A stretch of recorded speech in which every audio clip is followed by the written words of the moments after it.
संत है। ये है राष्ट्र संत टुकड़ोजी महाराज।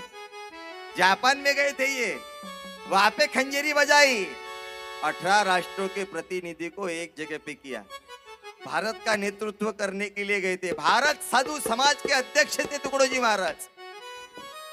14 लाख साधु समाज था और 14 लाख साधु समाज के अध्यक्ष थे टुकड़ोजी महाराज। कुंभ मेला में गए थे, वहां पे भजन गाया कि साधु कोई होटल का चाय पानी नहीं रे। टुकड़ोजी महाराज ने साधुत्व की व्याख्या की। या अलग ही संत थे, इनका भजन तुमको अभी पता नहीं याद है की नहीं इधर, पण तुम्हाला माहित असन जुन्या लोकायले की या भारतात बंधु भाव नित्य वसुदे देवरची असादे हे सर्व या भारतात बंधु भाव नित्य वसुदे देवर